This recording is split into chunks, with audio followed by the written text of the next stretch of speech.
વિસ્તારમાં ડિમોલિશનની કામગીરીને લઈ નોટિસ આપતા લોકોમાં રોષ।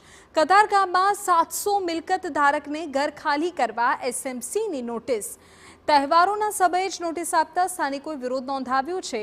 મોટી સંખ્યામાં સ્થાનિકો આ વિરોધમાં જોડાયા હોવાની માહિતી છે।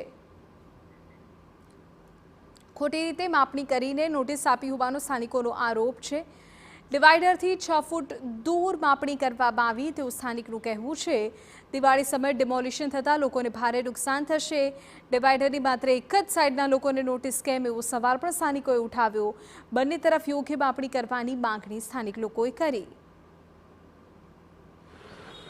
અમારા ઘર બાજુ કોઈ કપાત આવતું નથી। ડિવાઈડરથી અમારી સાઈડની જગ્યા પ્રોપર છે, પણ ત્યાંથી 6 ફૂટ આગળથી એક ખીલો મારીને કહે છે કે ત્યાંથી માપણી થશે।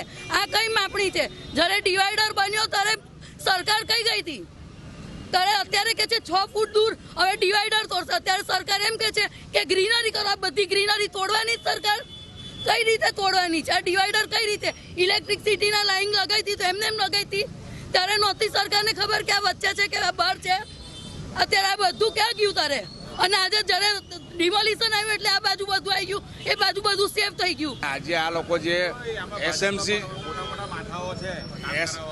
એસએમસી ની અંદર જે માપણી કરવામાં આવી છે એ બરાબર માપણી કરી નથી। જે એક સાઈડ માપણી કરીને એ લોકો ડિમોલેશન એક સાઈડ આપ્યું છે, બરાબર છે। એની સામેની સાઈડ જે છે ત્યાં જોયું નથી એ લોકોએ, બરાબર। આ ખોટી રીતના આ લોકો માપણી કરીને એક સાઈડ આપે છે દબાણ, તો ખોટું છે।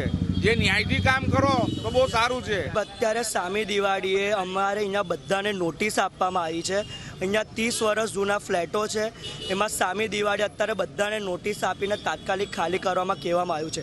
જે માપણી થઈ છે તે પણ ખોટી રીતે જે ડિવાઈડરના 6 ફૂટ છોડીને માપણી કરવામાં આવી છે। અત્યારે સામી દિવાળીએ લોકોને આટલો સમય આપીને કહેવામાં આવ્યું છે કે તમે ખાલી કરો। સાહેબ, આટલા 30 વર્ષથી આજે ડિવાઈડર બન્યા છે, ડિવાઈડરની ઉપર સ્ટ્રીટ લાઇટ છે, અહીંયા ઝાડવા છે, એ બધું છોડીને તમે આ રીતે માપણી કરો છો તો સામી દિવાળીએ માણસ ક્યાં જાય?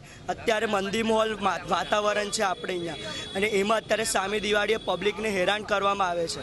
તો સાહેબ, એ વસ્તુ ઉચિત નથી। જે પણ વસ્તુ છે એના અમે અમને ન્યાય જોઈએ છે।